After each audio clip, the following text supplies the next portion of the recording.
Chancellor of the University of the African Royal University, the Vice Chancellor, members of the University Council, university staff, graduates, parents, ladies and gentlemen.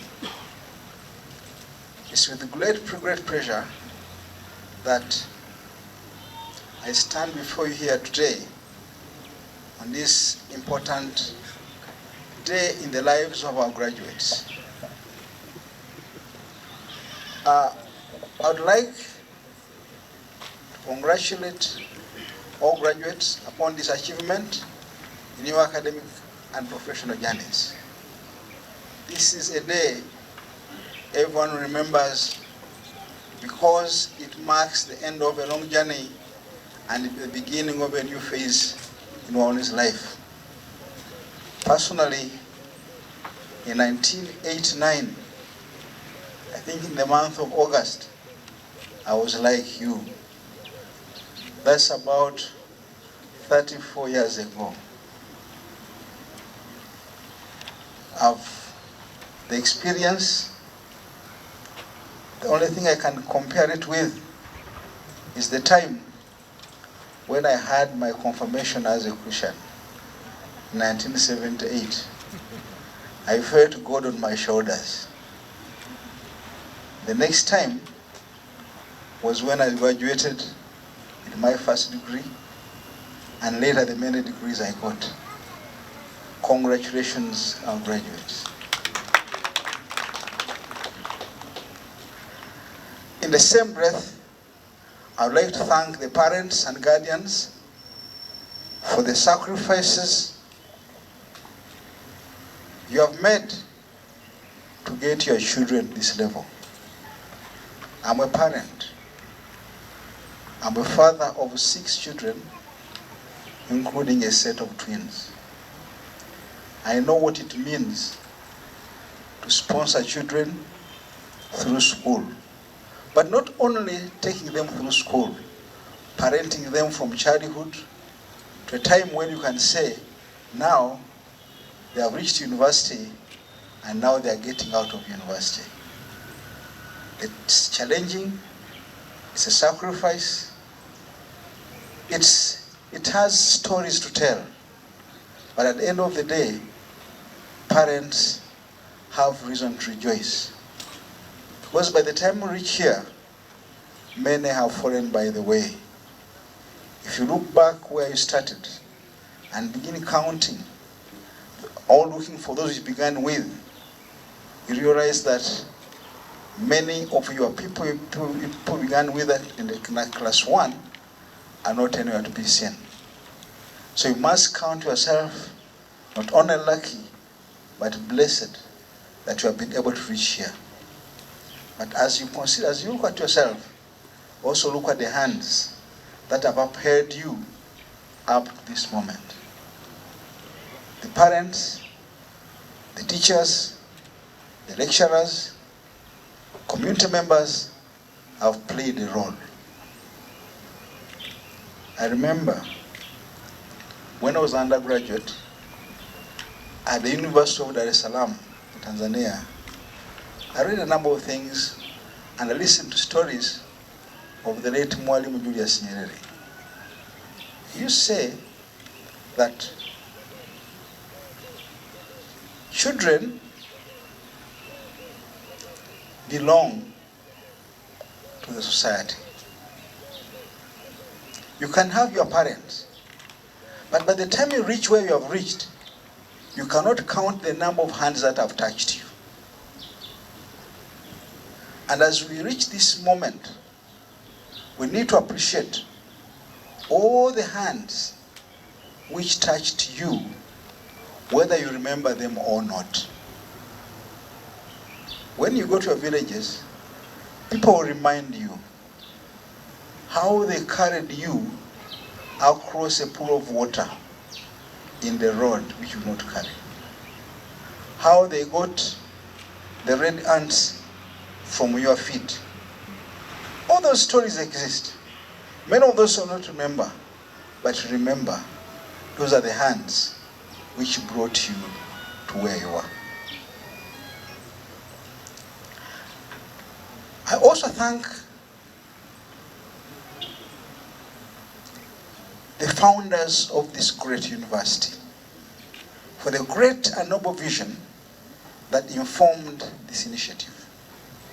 I call this university a great university, not because of the buildings, not because of the size of the campus, not because of the number of professors, but because of the ideas that propelled them to have an initiative like this one.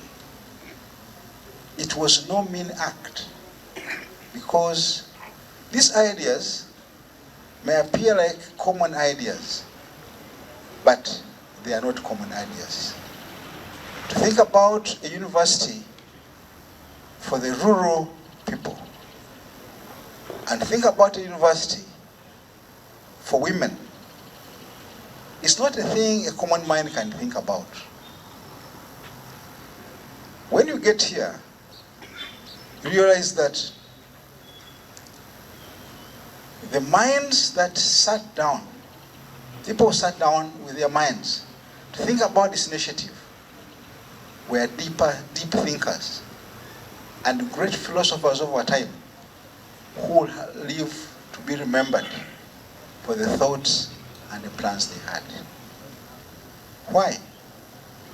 Because I wonder how many people would have ever thought about having a university for rural people and for women at that.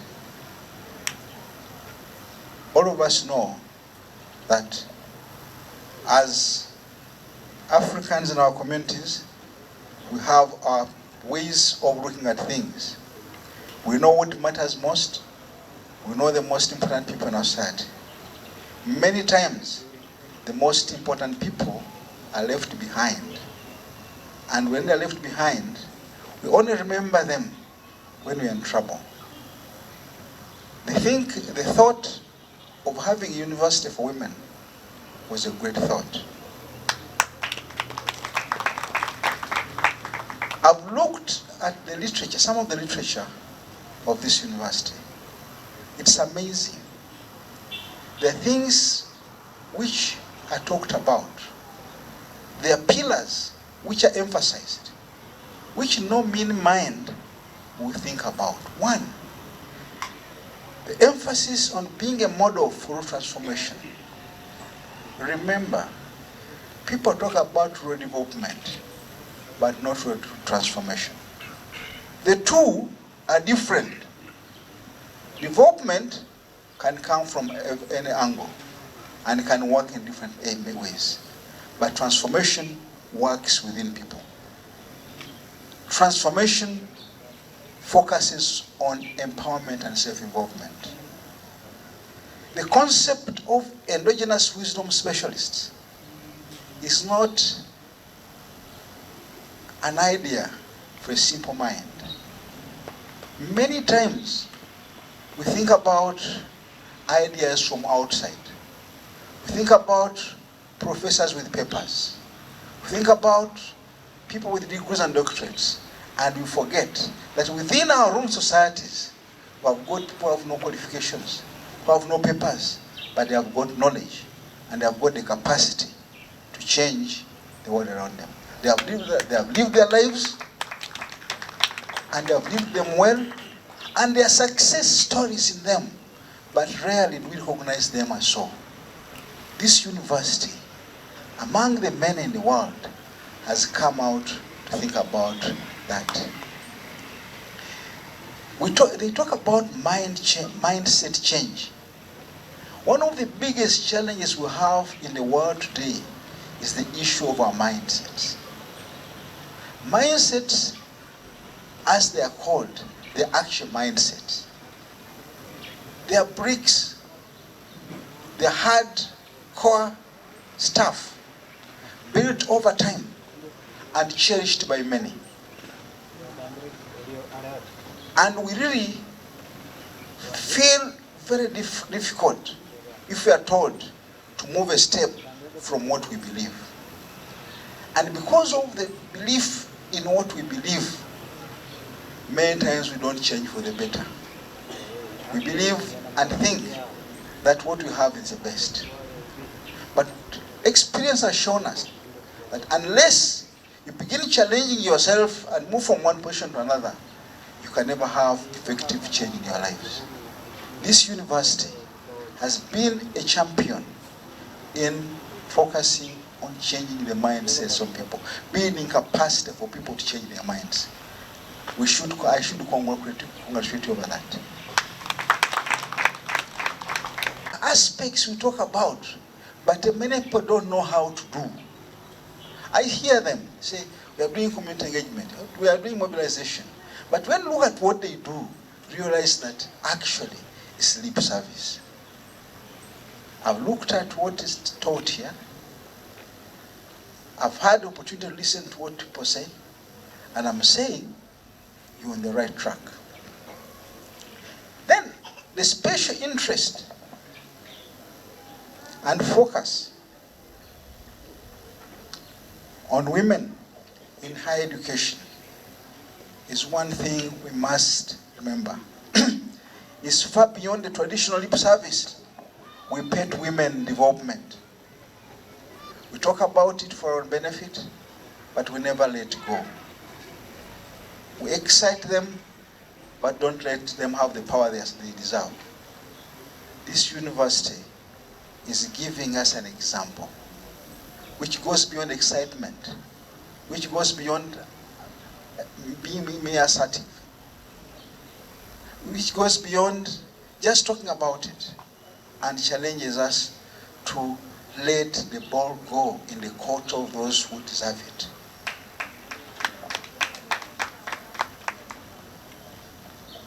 The zeal to create transformation specialists as opposed to traditional development through creativity, systems thinking, and system development are things which many people don't think about. But we are talking about creativity. We are talking about systems thinking, and we are talking about sustainable development. I'm a student of sustainable development, and I will tell you one thing. It's one thing which still bothers people. They talk about it, but they cannot do it. Even when they do it either to pass exams or to excite a certain donor. But here we are with an institution dedicated and committed to make it happen the right way. Ladies and gentlemen, this university is in a context. It's in Uganda. And Uganda, as a country, has a number of contextual issues, many of which are challenging. One, we are living unsustainable livelihoods, and the education and many of the education systems, including universities, go through perpetuate unsustainable lifestyles. When I looked at what you study and what you promote, I realized that this university is a game changer. Game changer in that it addresses Uganda, whether we like it or not, is still a country dominated by peasants and rural people. I remember one of my lecturers when I was a student of development studies told us the one way we can change Africa is by transforming the rural sector. If we do not do so, we are going to end up in a crisis where we are actually already. That's why people are selling land to buy border and go to town, to sell land and other valuable assets to go and start a small stall at the side of the road.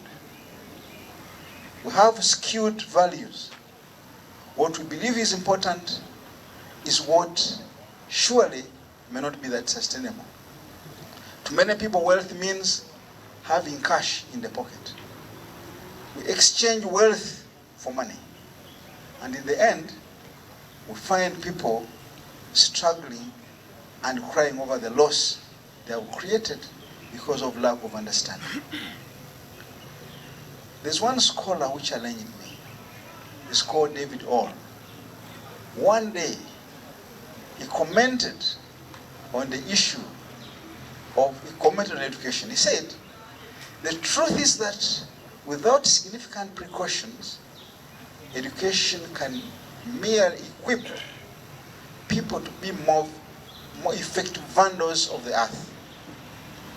If one listens carefully, it may even be possible to hear creation groan at the graduation ceremony when another batch of smart degree-holding but ecologically illiterate Homo sapiens who are eager to succeed are launched into the biosphere. What I am saying? On a graduation like this one, in many universities, we are unleashing a force of people who don't have the values, who don't have the knowledge and skills to sustain what they have. Instead, they have the greed, they have the excitement to go and succeed. Succeeding how is not a question. The end the end justifies the means. I believe strongly that this university prepares people to build their own lives and be active participants in their own transformation. Unfortunately, we belong to a generation which has destroyed the environment and other resources, well knowing what they're doing. When we look at the destruction that goes on now all over the world, it's not being done by people who have not been to school. Many of the people who are destroying the nature, who are destroying wealth, who are abusing resources, are people with degrees like me and some of you here. What does this mean? It means that we have to revisit the way we do our education, and we have to revisit the way we understand the value of education. Somebody says that our ancestors could have erred in doing what they did to the environment and the resources, but it was because of need and not greed. One of the values which have been lost or which have been created is the value of greed. Greed has become very prominent in the way we live our lives. And it's a painful thing. From the smallest to the biggest, we work not because of need, but we work because we want to satisfy our greed.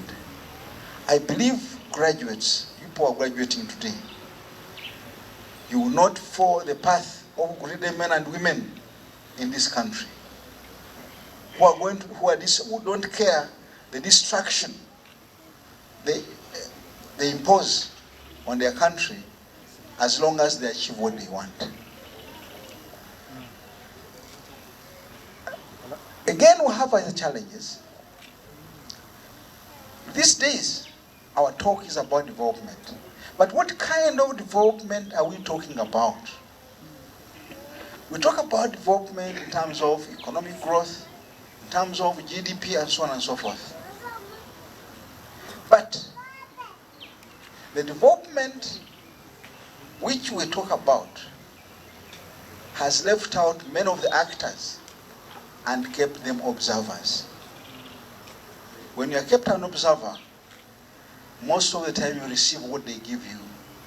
You're not given an opportunity to play a role in making decisions about what your life should be. In the end, we end up with a disempowered community, people denied the opportunity to take charge of their destinies and become full participants in the move towards the individual and collective emancipation. Education, as we all should know, should be about empowering people. A person who denies you empowering education or emancipatory education is actually giving you enslaving education. Enslaving education makes you a recipient of the handouts from those who have the power and the resources, and doesn't give you the capacity to challenge the status quo. Challenging the status quo does not mean challenging people in power alone. Challenging the systems that govern our existence. The structures that keep some people behind and others up, that deny people opportunity to climb or use their capacities to achieve what they're supposed to achieve.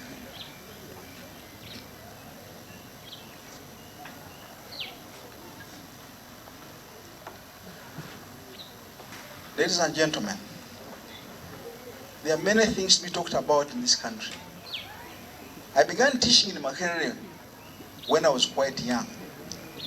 I graduated at the age of 24 and became a teaching assistant at the university. I taught straight away from my graduation. And there are things I remember. When I graduated, some of my students were my age mates, others were older than me, others were younger than me. But one thing I observed then, everybody had discipline. This was 1989, not many years ago. Everybody was disciplined. Young as I was, my students found me in the corridor and gave me way. Right now, when I stand at the canteen window to buy something, my students will come and pass their hands over my head to get what they want. They say, "Can I get some sumbis?" Over my head. These are happenings. The other things which have happened now, which we need to address, is the spirit of rebellion and transigence, which has become so rooted in our society. Rebellion and intransigence have become a virtue. When you're rebellious, people praise you. When you are the type who disobeys and fights authority, people say you're a hero. Ladies and gentlemen, it's not taking us anywhere. When I say this, I don't mean that others should oppress others, but should have a system that allow people to act democratically, independently, freely, but with respect for each other. We have a number of aspects that we need to address. The issue of sustainability, which is very key, has been relegated to the back seat. When we talk about sustainability, people think about it from the money point of view. If you talk about a project, they say, is it sustainable? They only mean, will it be able to sustain itself financially? But then we're saying sustainability is beyond money. Sustainability has got three major dimensions. It has got the social side, the economic side, and the environmental or ecological side. If we don't balance the three, we are heading for doom. We are going to have development that will be unsustainable. I've not told you where I come from. I come from Kalangala, a place known for fishing, and people known for eating fish. I ate so much fish as a child, and I think probably that's why I'm here, because I'm told when you eat fish, the brain grows very fast. Today, we cannot get that fish. Why? Sometime in the 80s, a new wave came up. People said there was so much fish in the lake, and some of it was dying out of age. So they went out and said, let us fish it at all costs. After some time, the fish got finished. We got so much fish using wrong methods. After some time, the fish got finished. The industries built along the shore of Lake Victoria became historical monuments. And today, I remember by then we had the Minister for Finance was Madam Saida Bomba. She would say, fish has overtaken coffee as foreign exchange earner number one in this country. Today, the story is very different. What they say is, first they included the police in curbing poor fishing methods. Then the police could not do it well. Then UPDF came in. And we are adding more and more forces. At the time of the budget, what do you hear? What you hear said, we have bought so many speedboats. So we are recruiting a big force to stop the practice we started. The money we generated from the fisheries industry then cannot even help us to curb the dangers that we created. That's the essence of unsustainable development. So as we talk about development today, we must think about development that allows us to benefit from today without compromising the ability of future generations to enjoy what we have enjoyed, or even better. But because of selfishness, many of us don't mind. Ladies and gentlemen, the spirit of selfishness, the spirit of greed must be checked if we are going to have a sustainable world. To younger graduates, I urge you, don't become greedy. Become sensible. Stand to be counted for what you believe. Know the right thing and do it. Challenge the people doing wrong things. Some time back in Nema, I was in charge of a drive to get rid of Kavera in this country around 2015, and we had almost succeeded. But what happened? Somewhere on the way, discussions came up. They talked about the money from it, they talked about the taxes and many other things, and it stopped there. We know the dangers that it causes, but because of money, we have forgotten about the dangers. We know very well, and this I want to teach you here today. Those of you who are buying your food, your meat, your fish, your chikomando in Kavera, you are exposing yourself to cancer. Kavera is made from hydrocarbons. The things, the raw materials for making from petroleum. The last grades are the ones which make the Kavera in which you put your chikomando. Now, that Kavera has what they call heavy metals. The moment it interacts with the fat or with heat, it releases the heavy metals into the chapati. When you eat that chapati or that meat, it will have been contaminated. You begin getting sick slowly by slowly. In the end, you will get cancer, but you will not be able to explain where it came from. Some permit. When I go to my shopping, I normally have some bucket, and chikapu, and ask me, why don't you take Kavera? I explain it. Some tell me, but I'll use it for 10 years and I've not seen cancer. And I tell them one thing, the day you see cancer, you not doubt its power. And I would challenge each one of us to become responsible citizens about our lives. Ladies and gentlemen, our young graduates, we are operating in a world which to a largest extent is not friendly. And that unfriendliness has been made with a lot of understanding and wisdom. Use your education to act wisely. Avoid being used by others to achieve their own ends.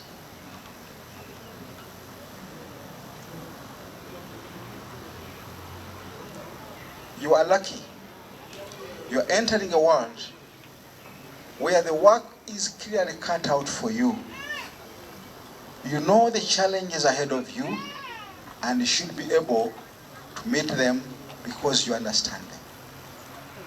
What you need to do is to get ready, to stand, to be counted, to say no where you should be saying no, to avoid being compromised. When you get compromised, you not explain it to anybody. I told you I'm a father of 6 children. One day, my children asked me, I asked my children were going to one of the top schools in this country. And I asked them, how much money? Well, every time I gave them pocket money, they would seem unhappy. Then I asked them, how much money do your friends get from their parents as pocket money?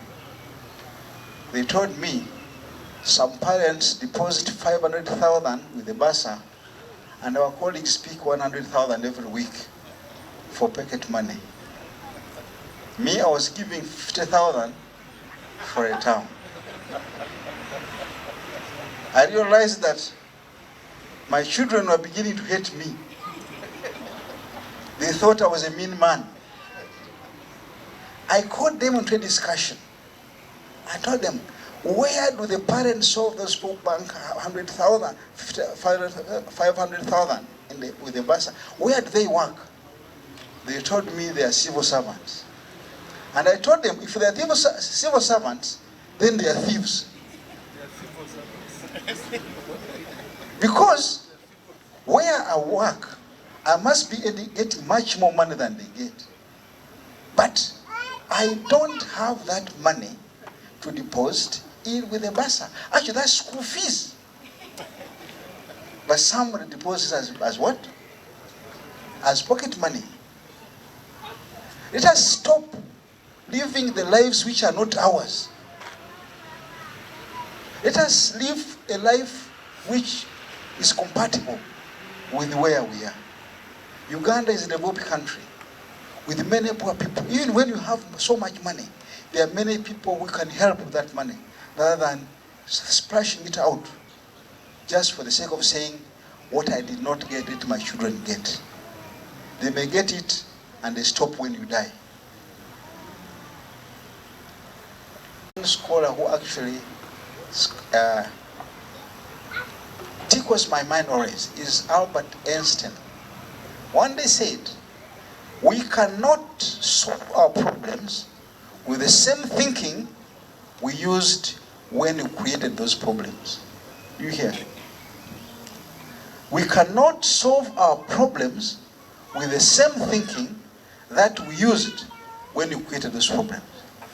Right now, it's a challenge to all of us here. I'm saying so because I'm facing young people here. When you are young, you can do anything. Because you have the energy. It is time to correct them. And one thing you should always do is to allow people to correct you.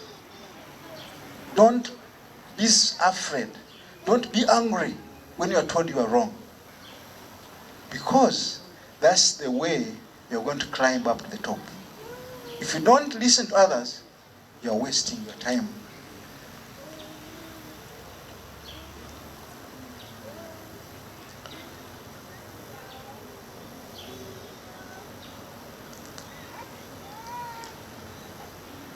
Ladies and gentlemen, I believe it's time we began rethinking a number of things.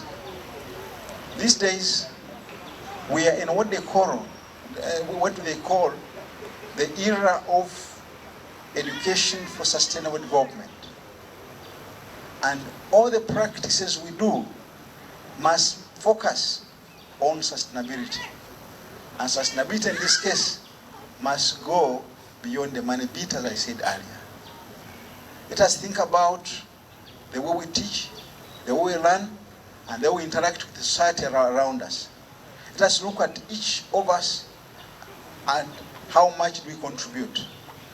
Let us look at making ourselves champions in what we believe, champions of the good things, to avoid a situation whereby people are going to derail us because we fear. Young people, I challenge you to become brave and assertive.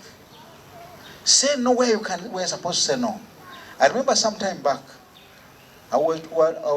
somebody was driving me along Jinja Road towards Chitigum House. A driver ate a banana and threw the peel on the street. Somebody got out of the taxi, another taxi, picked the rubbish and threw it back into the car.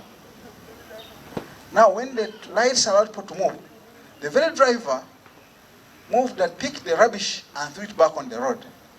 Fortunately, I was very close. I told my driver, can we block this man? We went and blocked the car. We caused chaos. Traffic could not move anymore. I moved out of the car. I told this guy, can you go out and pick that rubbish? He moved out timidly, went and picked the rubbish and went back with it into the car. But remember, this driver had 14 passengers in the car, many of whom were as educated as I am and as experienced as we may be here. But that timidity that stops us from saying the right thing at the right time has pushed us beyond where we should be. We have come this far because we have lived a life of cowards. Let us be brave. Let us be ready to confront the evils in society so that the current generation will enjoy, but also make the future generation enjoy. We have a challenge. Our young people are not willing to listen. And many of us adults have retracted and retreated because we are scared. But for how long? Somebody said that when we finally go home here, I don't mean Kalanga where I come from. When we die and meet our Creator, some few questions will be asked. They will ask you, how have you left the world or the earth that I gave you? We may have no answers. You may not talk about the many children, the many buildings, but the nature, the goodness, the ambience, and the damage you have caused about it. Let us avoid failing to answer that question when time comes. Let us be ready to leave a mark behind, not to move because others are moving. Even if 100 are saying the wrong thing, please don't move with them. Say the right thing, and the world will remember you for that. Thank you very much. I'm stopping here.